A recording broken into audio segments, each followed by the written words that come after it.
Hey everybody, how's it going? Marcos Villegas for Fight Up TV here in Mexico City, being joined with the one and only Antonio Tarver. I'm having difficulty talking because I had a few cocktails. I'm not gonna lie. Antonio, hey man, it's great to see you. It's actually been a few years since I've seen you, but it has. Yesterday, big bombshell. I just want to get your take because I feel you have great perspective on this. Canelo's moving up to cruiserweight. Is he crazy doing that? I wouldn't say crazy, but he has some crazy fans, man. They've been really like trolling me on my social media. What'd you say? All I said was I didn't really understand the move because he has, quality opposition right where he's at. When you look at a guy like David Benavidez, man, and everything he's done, the way he's winning, he's earned the right to fight the best, to prove that he is the best. I mean, this is what we work for our whole life. And then if you don't get the guy that's going to make you or break you, then what are we doing this for? Everybody want to prove to the world that they're the best. Yeah. And the only way you can do that is fight the best.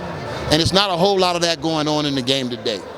With him becoming undisputed, do you see him as having fought the best, or you feel that he has to fight Benavidez in order to really call himself the best at 168? At 168, yeah. I mean, if you haven't fought David Benavidez, then you haven't fought the best fighter in the division.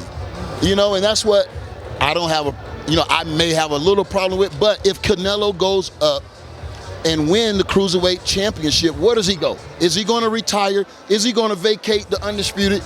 Or is he going to come back down, fight someone that he should have fought prior to? And then what happens? Will it be a built-in excuse? Because we've seen this before. We've seen a guy run up to the heavyweight division,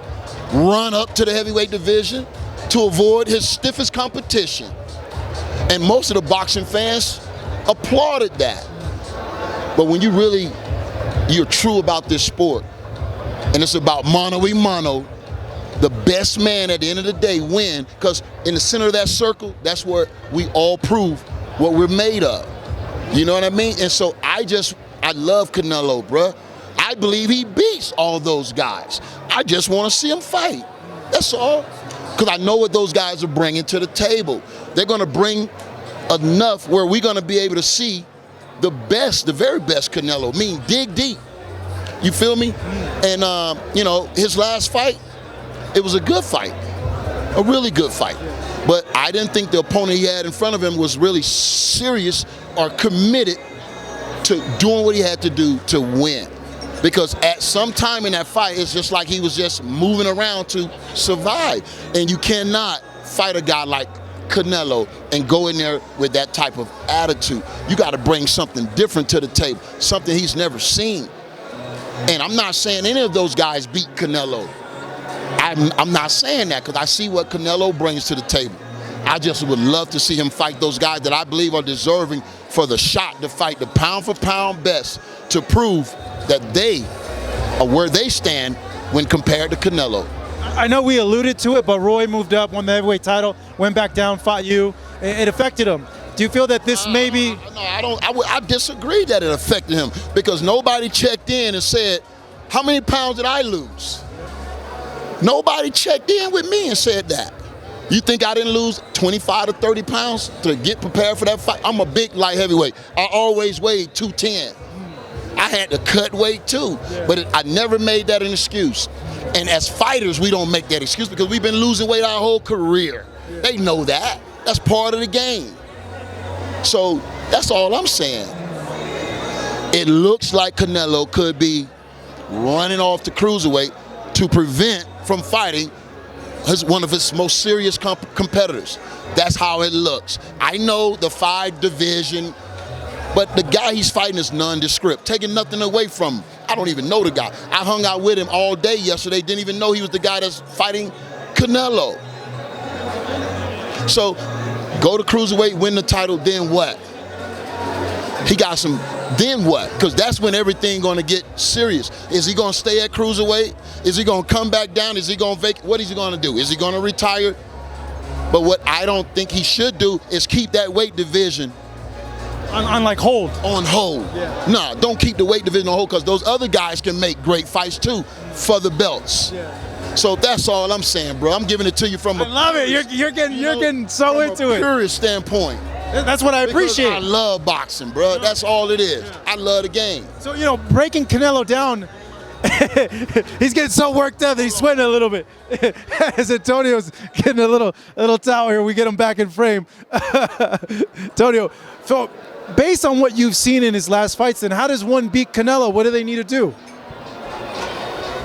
He's at the top of his game. I mean, I can't tell you what they need to do to beat Canelo because I haven't really, put him under the microscope, but I can do that, you feel me? But no, Canelo's at the top of his game right now. I just want him to, just fight the guys you're supposed to fight. He know that if Floyd Mayweather would have never gave him that shot, he knew things would have been, it probably would have took a little longer for him to make his name, get his brand going. Yeah. Sometimes you gotta do a favor for someone like that. A lot of people have alluded that maybe he should get Benavidez now as opposed to later, because the longer he waits, the better Benavidez can get, and that's a harder fight for him. Well, Benavidez, I think right now is peaking. Yeah. He's been in the game a while. You know what I mean? He's had some good fights, fought some credible opponents. I think right now he's peaking. And I think right now is the time for that fight. I think it's the fight of the year type of fight. But again, see, this is what I see. Benavidez get hit. He gets hit. Can you imagine Canelo raking him over the chin? So a lot of people think Benavidez is going to beat him, but like I said, that's why we fight the fight. I can see Canelo beating all those guys, really. If you were pressed, I can see Canelo beating all those guys. If you had to make a pick, would you pick Canelo over Benavidez? I'll pick Canelo over Benavidez for that reason only. He gets hit too much. Yeah. But I can't give you the game because I can't give you the game for free. You see what I'm saying? But that's when I look at it, the matchup. Yeah. But a lot of people that's looking at the matchup ain't looking at it like me, because they can't see through my eyes. Yeah. You see what I'm saying? But when you look at styles, I'm not gonna break Benavidez down right now. But he's tall, he don't bend, he stands straight up, bruh. That's a recipe for disaster with a shorter guy like Canelo, raking body shots, left hooks, right hands over you, bruh. So going to fight this guy I don't know nothing about, bruh, it really don't excite me. The 5 division championship, cool, but there's some more cruiserweights out there he can fight. There's some Russians out there he can fight. Them boys can fight, you feel me? I don't know, this guy got 3 losses on his record. Who beat him? Bellew. Who else beat him? I don't know.